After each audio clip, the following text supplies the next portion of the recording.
Ouves-me? Estou a ouvir! Uau! Conseguimos! Bem, que Pronto. aventura! Yeah. Obrigado por terem esperado. Olha, eu estava-te a pedir, antes de começarmos com perguntas, para tu assim, Ok. 2 minutos, ou nem, falas um bocadinho da tua carreira. Então, ahm, eu comecei a fazer teatro muito cedo, teatro amador, aos 8 anos. Um casting para uma série que se chamava Diário de Sofia. E eu fui passando as audições e fiquei com o papel, e foi aí que comecei a pensar mais seriamente sobre isto. Comecei a tentar aprender, a estudar. Fiz parte de um grupo de teatro, que era o Teatro Confluência, com o Rui de Carvalho, o Ricardo Carriço e mais uma série de atores que saíram dali. E eu durante muitos anos estive focado no teatro e em sobreviver também, não é? E não fiz assim tantos projetos de televisão quanto isso. Tive em 2 séries do Diário de Sofia, estive na Royal Way, como tu disseste, tive em mais um par de projetos de cinema, mas se calhar não tinha assim tanta exposição. Depois, a determinada altura, eu pensei em ter uma vida considerada normal, não é? E fui estudar, fui para a universidade, já um bocadinho mais tarde até do que era suposto. Mas logo nos primeiros 6 meses eu percebi que não era ali que eu queria estar, portanto fiz os possíveis para terminar o curso e voltei para Lisboa, voltei a estudar e voltei a procurar trabalhar. Entretanto, cumpri um sonho de vir para Londres, estive a estudar em Londres, na Identity School of Acting, e comecei a ter alguns pequenos projetos aqui. Entretanto, estava eu em Nova York quando me deram o sim da espia, e foi eu arrancar, meti-me num avião e fui direto, quer dizer, nem passei em casa só para trocar de roupa e fui outra vez para o aeroporto e fui para Lisboa, e de repente estou dentro deste mundo. Foi tudo assim muito. Parece fácil, mas não, foi tudo assim muito Ok. confuso até ao início. Sim. Olha, já que tocas nesse ponto de teres ficado com o papel, eu tenho uma questão para ti. É mais uma curiosidade que eu tenho. Ok. Será que querias assim, revelar ou explicar um bocadinho como é que funciona o processo de casting? Como é que tu escolheste o papel? Se fizeste o casting já para a personagem que interpretas na série? Como é que funciona? Uhum. Então, eu na altura que este casting surgiu foi um casting de última hora, pelo que eu percebi, eles já tinham um ator em vista, mas viram o meu showreel, e creio que foi o realizador que sentiu que eu era mais apropriado para aquilo que ele procurava, e a produção, como eu não era um ator muito conhecido, tendo em conta os outros protagonistas, pediram que eu viesse fazer uma audição. Lembro-me perfeitamente dessa noite, estava em Liverpool Street, tinha ido, já não saía à noite há meses, fui sair à noite, vi uns copos, estava super contente da vida, e de repente recebi uma chamada da minha agente, tipo às 10 da noite, a dizer que eu tinha que meter num avião e vir para Portugal, para fazer uma audição. Isto era uma sexta à noite, portanto fazer uma audição no sábado à tarde. E eu honestamente a minha questão foi, Teresa, que era o nome da minha agente, eu disse, mas achas mesmo que vale a pena? Tipo, eu vou pagar uma fortuna pelo voo, é uma audição em Portugal, todos nós sabemos quantas vezes cai em saco roto. E ela disse que é uma pessoa em quem eu confio tremendamente, e ela disse-me: Luís, acho que vale mesmo a pena tu vires. Eu não pensei 2 vezes, peguei nas minhas poupanças, comprei um bilhete que saiu caríssimo, e lá fui, e fui fazer a minha audição. Na altura fiz a audição já para este papel. A pessoa que me deu contracena foi um ator que não entra na série. Fiz o casting só eu, o realizador e esse ator. Estive lá durante a tarde, fiz logo provas de roupa, e depois voltei para Londres e arranquei para Nova Iorque no dia seguinte, porque ia filmar em Nova Iorque, sem saber o que é que ia acontecer. Portanto, a produção, eu sabia que a produção estava para começar, portanto eles tinham que me dar a resposta Rápido. nos dias seguintes. Sim, e deram. Estava eu em Nova Iorque no dia em que o Benfica foi campeão, só para Ah, fazer aqui. E lá fui eu, para Londres, basicamente troquei de roupa que tinha na mochila e fui para Lisboa. Nem tinha sítio onde ficar em Lisboa, nem nada ao início. Portanto, foi-se uma grande aventura. então, a pergunta mais óbvia que eu te posso fazer, dado que é uma Certo. época baseia em acontecimentos reais. É que pesquisa, trabalho de casa é que tu fizeste para poderes dar vida ao agente Paulo Santos? Que pesquisa é que tu fizeste? Que material é que tu usaste? Quanto tempo é que ficou essa pesquisa? Ok, então pronto, como te mencionei, foi tudo. Eu acabei por ser selecionado e vim para Portugal à última da hora, a produção estava a arrancar e eu não tive tanto tempo quanto gostaria para me preparar, mas um dos produtores deu-me uma referência, que é uma personagem interpretada no filme Lawless, e eu, em termos de construção do cinismo da personagem, baseei-me muito por ali. Todo o contexto histórico foi pesquisa que eu tive que fazer, intensiva. Eu creio que tive cerca de 6 dias para o fazer, portanto eu aterrei em Lisboa, fui fazer mais umas provas de roupa, no dia seguinte acordei de manhãzinha, fui para a Torre do Tombo e mandei e-mails aos arquivos da RTP para ter acesso aos arquivos, falei com uma escritora bastante conceituada no que toca a esta época, e li 2 livros que eu até alguns tenho, que eu tenho aqui o meu caderno, o caderno que eu usei para a espia, com as minhas notas todas, com referências, com tudo. Isto tudo em 6 dias? Não, em 6 dias foram, eu não sei, e depois havia outra coisa, que é, eu não tenho assim um porte físico muito autoritário, vá, e a personagem exigia, então eu iniciei um processo de ginásio com um PT para ganhar alguma massa muscular, até para a fisicalidade da personagem ser um bocado mais bruta, porque ele era bruto. Então eu tinha que dividir muito bem o meu tempo, porque eu tinha todos os dias, independentemente de filmar ou não, eu tinha que treinar cerca de 2 horas e meia por dia, e nos dias que eu não estava a filmar, eu estava a tentar não só preparar as cenas e os textos, como a continuar a minha pesquisa. Portanto, foi um processo de construção do início ao fim. Mas correu bem, felizmente, acho que eu. Foram 6 dias intensivos, mas pronto, o resultado Sim, é... e durante a série, nós filmámos cerca de 2 meses. E eu tive ali uma altura em que tive cerca de 10 dias, um bocadinho menos na realidade, tive 6, 7 dias sem filmar, e eu, por acaso, até saí de Portugal, fui para a França, mas levei comigo o material que tinha para trabalhar, e foi também uma forma de sair dali um bocadinho e de me centrar, porque estava a acontecer tudo muito rapidamente. Ou seja, eu 8 dias atrás não tinha resposta nenhuma, 8 dias depois estou a filmar uma cena com a Daniela Roy e com o António Capelo, e estou tipo ainda a tentar perceber bem por que caminho é que eu vou. Tu já tinhas trabalhado com algum dos atores do elenco ou não? Eu conhecia vários atores do elenco. Deixa-me ver se tinha trabalhado, assim, do elenco principal não, nunca tinha trabalhado nem com a Daniela, nem com o Diogo, nem com a Maria João. Já conhecia o Adriano há muitos anos, o Adriano Carvalho, que faz o meu Lawrence. Já conhecia o Sisley, nunca tinha trabalhado com ele, o Raimundo, já conhecia. Portanto, eu estava ali meio em casa, mas com o elenco principal não.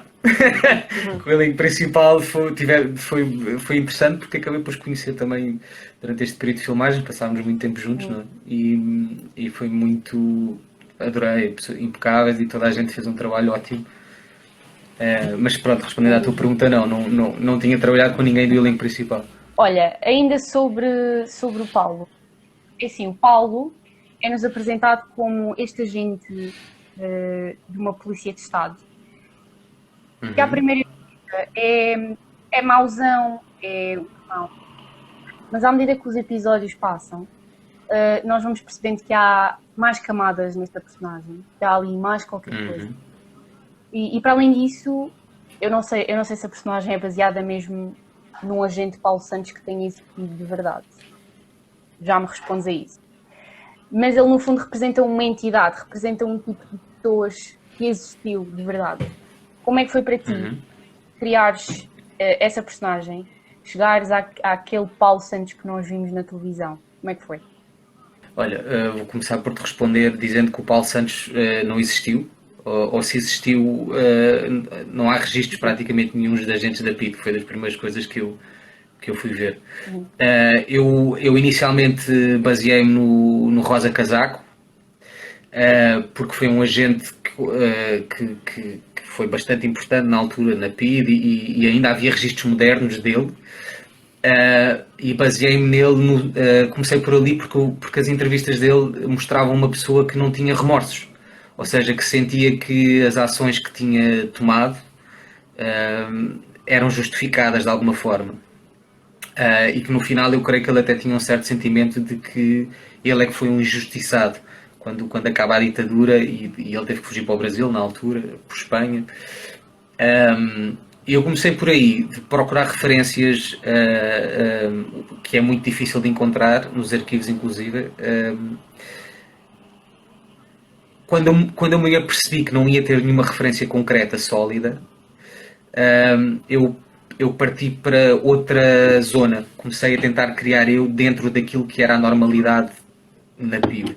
E a normalidade na PIDE era que nós vivíamos numa pobreza tão grande em Portugal e a escolaridade era mínima e a maioria das pessoas era inclusive analfabeta.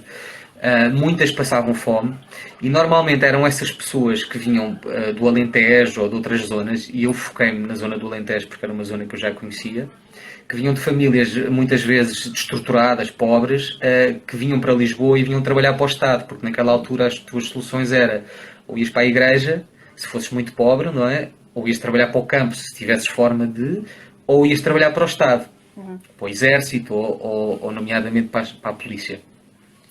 Então eu parti daí, da ideia do conceito de ele vir de uma zona muito pobre, de ser uma pessoa que quer se afirmar, ser uma pessoa que quando o poder é uma coisa muito tóxica, não é? E um agente da PIDE naquela altura tinha muito poder, então o que é que seria eu só pela minha presença intimidar logo uma pessoa, só por o que aquela pessoa sabe que eu lhe posso fazer.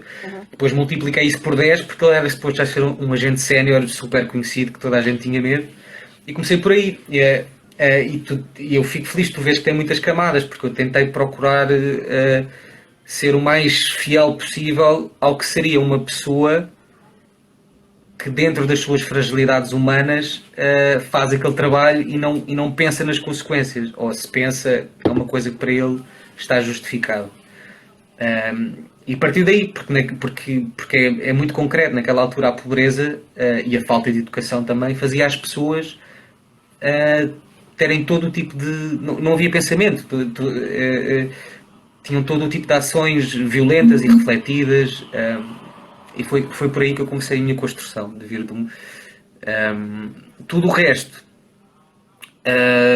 foram coisas que daquela personagem do Lawless que eu já te mencionei, e foram pequenas construções que eu fui fazendo à medida que também eu me encaixando na história e percebendo o jogo dos outros atores. Porque existe um jogo, não é? Se o trabalho estiver a ser bem feito, nós estamos todos a jogar uns com os outros e se tu estiveres preso a uma ideia, estás menos flexível, estás menos disponível para trabalhar. Então eu procurei, como não tinha também na altura muitas hipóteses, estar o máximo de disponível possível. E depois fui construindo. Basicamente foi isso. Tens aqui uma pergunta do Gabriel. Ok. Pergunta como foi a experiência de ser um agente da PIDE. Pronto, na altura era a PVD, ainda não era nominado. Exato. Olha, o último dia de filmagens foi um dia onde filmei eu o dia inteiro. O call foi às 7 e tal da manhã e filmado até às 2 da manhã.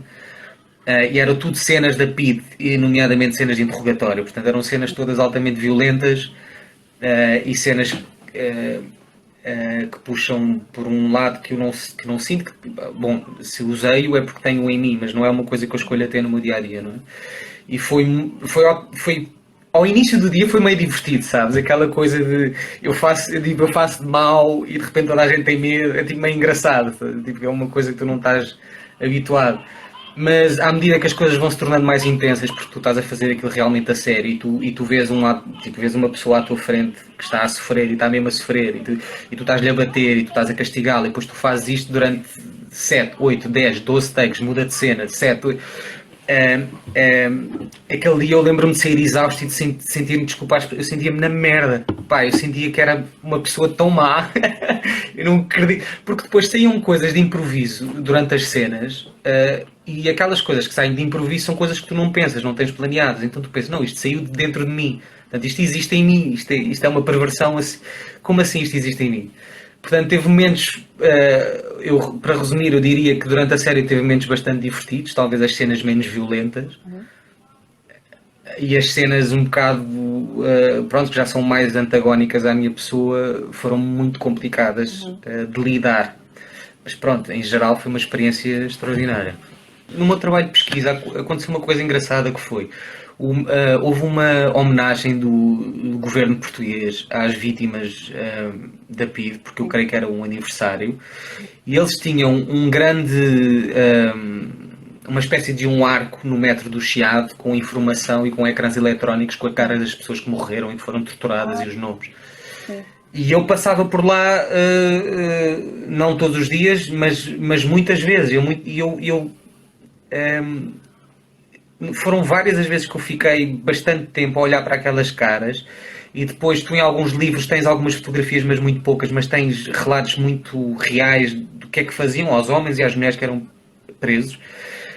E é tão assustador, mas é que as coisas que eles faziam são atrozes, não é? O que nós representamos na série é um terço daquilo que acontecia, porque nós não podemos ter esse tipo de violência numa série de televisão.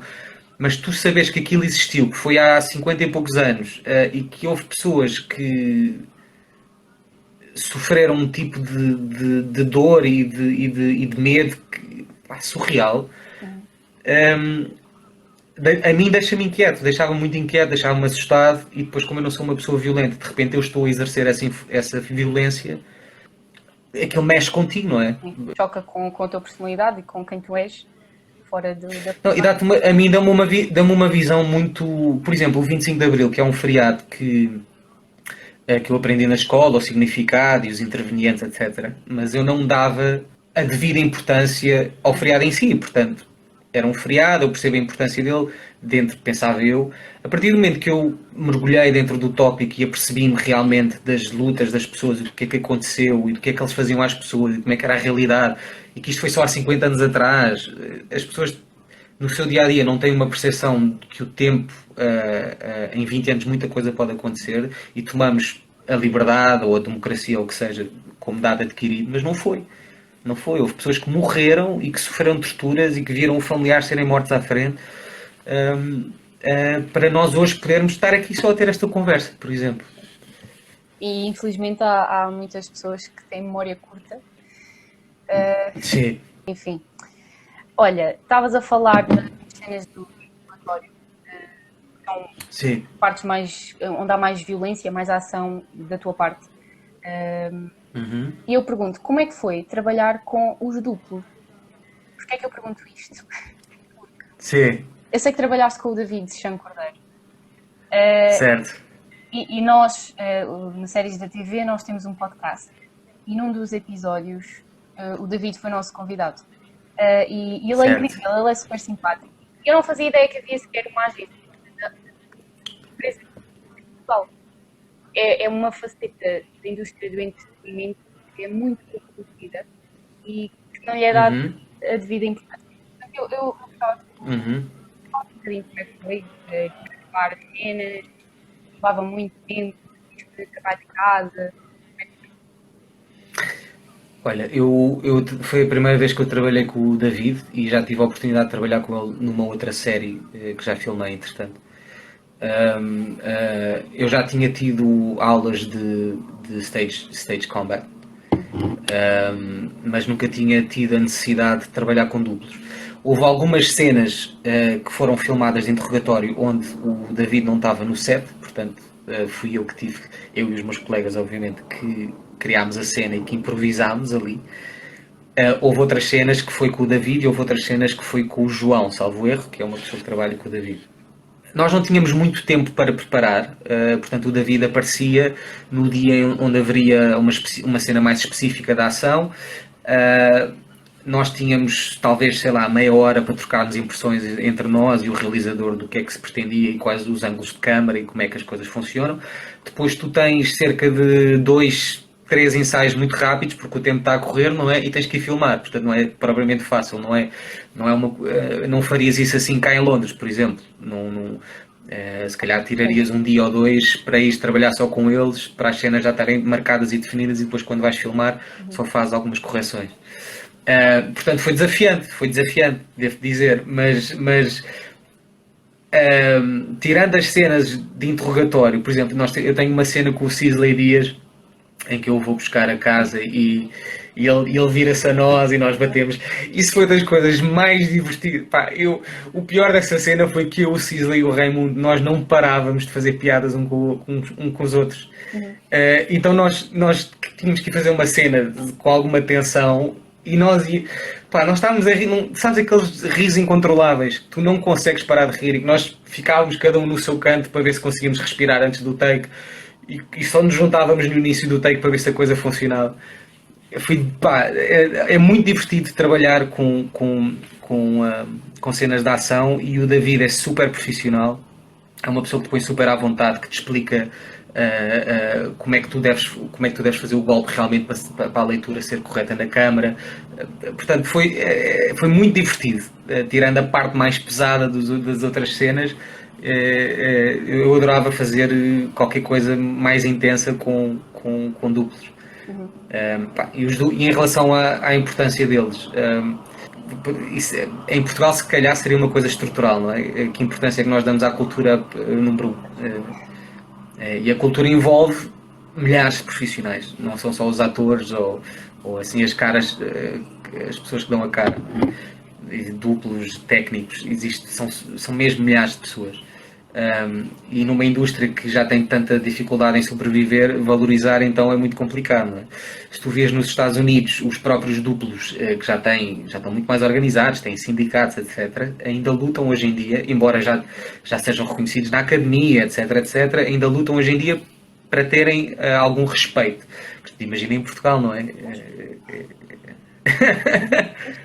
Mas pronto, as pessoas agora que nos estão aqui a ouvir ficam a saber que em Portugal existe uma empresa de duplos, Mad Stunts, que é dirigida pelo David Chancordeiro. É uma pessoa super simpática e se puderem vão lá dar um follow na conta dele porque ele é incrível. Olha, eu tenho uma grande curiosidade, eu e mais pessoas. Boa, chuta. Sobre o Paulo Santos. Portanto, confirmas que o Paulo Santos é homossexual?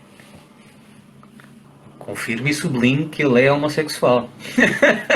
Aliás, nós tínhamos algumas cenas que infelizmente foram cortadas durante a produção, onde era óbvio. Vamos pôr assim, onde era óbvio que eles estavam envolvidos. Quando essas cenas foram cortadas, que é diferente de serem censuradas, não é? Censuradas seria se nós tivéssemos filmado e depois a RTP dissesse não, isto é demasiado. Foram cortadas por opção da produção. Eu na altura fiquei um bocado aborrecido porque eu tinha trabalhado as minhas cenas fora do nosso contexto amoroso de uma determinada forma e de repente não tinha o contexto amoroso para fazer a relevância que essa personagem tem, porque é muito antagónico, não é? É uma pessoa que é fervorosa defensora de um Estado de Direito, que é católico ferrenho e é homossexual, é um conflito brutal, ainda mais naquela época que era crime. Portanto, exato. A minha jogada foi que todas as cenas que eu fizesse com o Adriano, com o Lawrence, que eu tivesse perdidamente apaixonado, que eu estivesse a falar com ele só. Tipo, a minha energia era sempre focada de eu quero beijar este tipo. Foi a minha forma de mandar essa energia, sabes? Transparecer aquela relação. Olha, mas transpareceu. Portanto, é mais do que confirmo. Transpareceu, boa. Ficamos sempre com aquela dúvida, mas depois olhamos para as cenas e não, não, sim, ali amor. Claro. Olha, está aqui uma pergunta sobre essas cenas não terem sido inseridas no produto final. Foi por tempo, por uma questão de tempo da duração dos episódios, ou porque ainda há um certo receio em trazer essas cenas ao prime time da TV pública?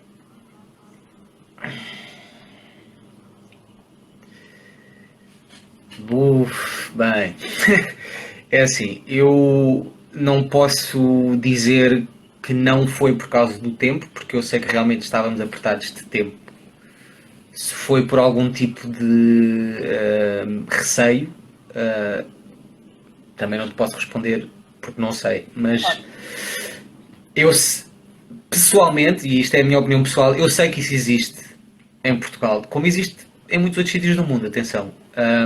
Em Portugal, nós ainda estamos, no que toca a determinados produtos de ficção, atrasados nessa mentalidade e não nos apercebemos às vezes que isso é contraproducente, porque eu, se quiser ver uma série, vou à Netflix e vem de outros países onde já são, se calhar, têm uma mentalidade diferente em relação a determinados assuntos mais conservadores, mas nós, público, estamos habituados a ver aquilo e não nos chocamos. E aquilo já é real, não é? Nós assumimos aquilo como uma realidade, porque é realidade e aquilo é real. E quando vais ver uma coisa portuguesa, se não tem essa linha, estranhas, não é? Porque a gente sabe que, não é? Tu te apercebeste que eles têm um relacionamento. Portanto, qual era o mal de haver uma cena onde nós estamos na cama nus, ou o que fosse? Portanto, eu não respondendo à pergunta para não estar aqui a ter um discurso qualquer, eu não te consigo responder se foi por uma questão de tempo ou não, honestamente. Mas eu pessoalmente, quando li as cenas, eu pensei, eu não sei se isto vai passar.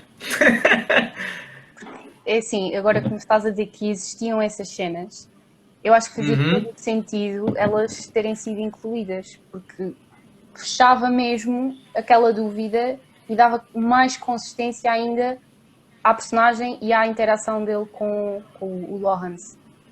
Sabes, olha, eu vou dizer, uma das cenas, e essa cena foi-me atribuída, porque eu fui ganhando cenas na série à medida que ia filmando. E houve uma cena que era para ser filmada e eu estava nas estrelas, eu estava a amar a ideia, que era uma cena onde a fotografia com que o Lawrence, a personagem Lawrence é chantageada, é uma fotografia só de nós a falar, mas a fotografia era para ser o Lawrence numa cama atado e eu com umas botas de cano alto em pele e de chicote.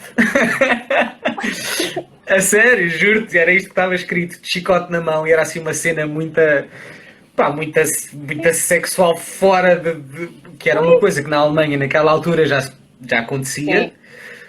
E eu achei aquela cena tão bonita no sentido em que tu tens um homem que vive reprimido porque vive num conflito brutal entre vive numa família pobre que quer vingar na vida, vive num Estado em que acredita, mas o Estado é contra aquilo que ele é. Portanto, isto é um conflito brutal. E de repente ele encontra um homem que vem de uma cultura diferente, alemã, que tem poder, é grandioso, pode protegê-lo, pode levá-lo para outros mundos e se envolve com ele, aquilo para ele é uma liberação. Aqueles momentos onde eles estão juntos é uma liberação. Então aquela cena de chicote e de botas de cano alto, eu pensei assim, bem, eu se fizer isto vai arrebentar em Portugal, isto vai ser uma cena. E essa foi uma das cenas que não foi para a frente. Eu tive muita pena, muita pena. Olha, Acho que eu era... confesso que fiquei um bocadinho, não vou dizer desiludida, mas fiquei naquela do. Mas foi esta a fotografia que escolheram como chantagem? Mas isso não prova nada. Não prova nada, yeah. Então, tá aí, olha, acabei de responder o motivo, porque tu não filmas as cenas sequencialmente, não é? E provavelmente aquela cena já tinha sido filmada quando cortaram a cena, esta cena que eu acabei de contar que era suposto existir.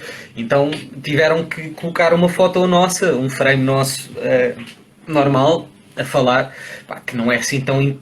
Aquela fotografia em si, se formos ser específicos, não tem nada, não é? São duas pessoas a falar, portanto. Olha, estava aqui o Carlos a perguntar uma coisa que eu também quero perguntar. Que é, Okay. mas eu vou contextualizar melhor. Tu em Portugal, a indústria cinematográfica até é como lá fora. Por exemplo, mais que a herdade, é imenso dos festivais de cinema, mas parece que falta a ficção turística dar esse passo. Acha que a espia pode ser um ponto de partida para a televisão portuguesa, fora as novelas, ok? Ser conhecida lá fora e, quem sabe, entrar para a Netflix? Olha, eu sei que a Espia ganhou um prémio em Cannes e foi antes de arrancar a produção. Sim.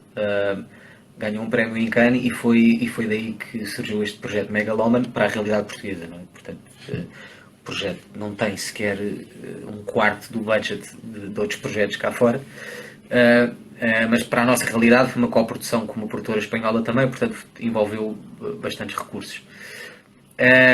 E eu, vendo o resultado final, que devo-vos dizer que é sempre diferente, ou normalmente é diferente daquilo que nós temos acesso até, porque depois quando é editado altera-se muita coisa, não é? Eu fiquei bastante, eu acho que damos um passo em frente, ou seja, eu não sei se será este o produto que vai rasgar fronteiras lá fora, acho que tem possibilidades sérias de realmente ser comprado por uma plataforma, e sei que esse é um dos objetivos. Como série, eu honestamente acredito que demos mais um passo no sentido da forma como a série está filmada, como aquela realidade foi retratada tão bem, porque as coisas eram mesmo assim. Esse foram um dos melhores elogios que nós recebemos, foram pessoas que estudiosas da área, ou à volta um amigo meu que disse, não, isto é igual, era assim. E isso é brutal, porque nós realmente, para avançarmos nesta área das séries ou do cinema, e no cinema já temos bastantes filmes reconhecidos lá fora, atenção, falta um investimento, não é? Porque eu faço não sei se é uma comparação justa, mas eu normalmente comparo a cultura à investigação científica, no sentido em que tu investes em 10, 20, 30 projetos para 1, 2 darem certos. Mas esses 2 que dão certos trazem uma rentabilidade brutal.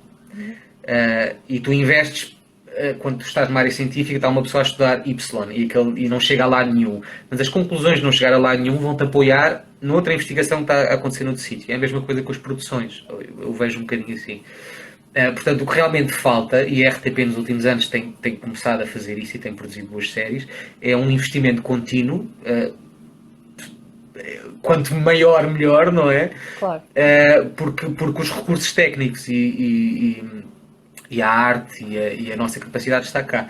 Outra coisa que eu se calhar mencionaria era começar-se a dar mais atenção aos guionistas, que é uma profissão que eu creio que em Portugal, como muitas outras, infelizmente, carece de investimento e carece de apoio e de tornar a estrutura um bocadinho mais enraizada, diria eu, e portanto tu tens alguns guionistas bons, mas tu não tens uma rede que os suporte, não tens pessoas novas a surgir, não tens...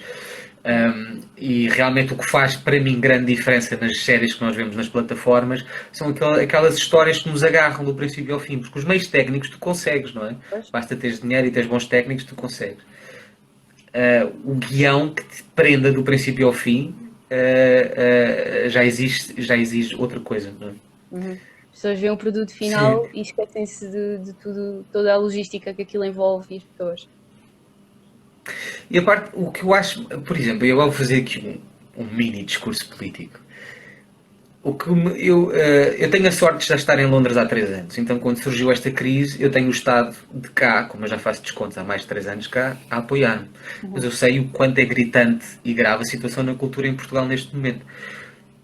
Mas eu vejo pessoas às vezes a rebeliarem-se contra a cultura por eles estarem a fazer alguns tipos de manifestações e darem uso à sua voz, mas isto é uma situação dos precários em Portugal, de toda a gente que trabalha a recibos verdes, seja advogado, arquiteto, estagiário, o que for, toda a gente que trabalha a recibos verdes tem esta problemática que a cultura tem.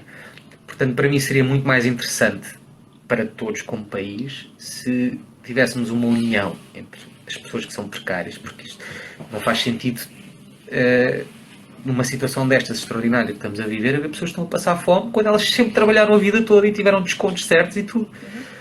E resolver-se esta situação. É complicado. Mas o que é que seria de nós sem cultura? Eu penso só isso, o que é que era se nós quiséssemos ouvir uma música no telefone e não existisse? Se quiséssemos ligar a televisão não havia nada, queríamos ir a um concerto, não existe.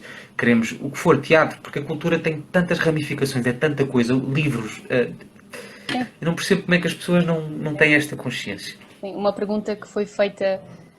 Bora, chuta. Não é para ti. Uma pergunta que foi feita durante a quarentena das reivindicações da cultura era se durante esta quarentena não tivesse havido cultura em todas as suas formas, como é que nós tínhamos aguentado 2 meses em casa? Não dava. Como é que Não víamos séries, não víamos filmes, não ouvíamos música, não líamos livros, nada. E a cultura tem aquela coisa extraordinária, para além de nos recordar da nossa própria humanidade, às vezes, não é? De nos unir como humanos, não é? Às vezes, nem que seja só aquela coisa de, olha, vi aquele episódio daquela série, ligas ao amigo, pá, pá, pá. Só isso já é uma união que está a surgir através de uma coisa que provocou, que é a cultura. Para terminar aqui este lado das perguntas Ok. mais sérias, digamos assim, Ok. eu sei que tu vais participar numa nova série da RTP chamada O Atentado. O que é que tu nos podes dizer sobre essa tua participação?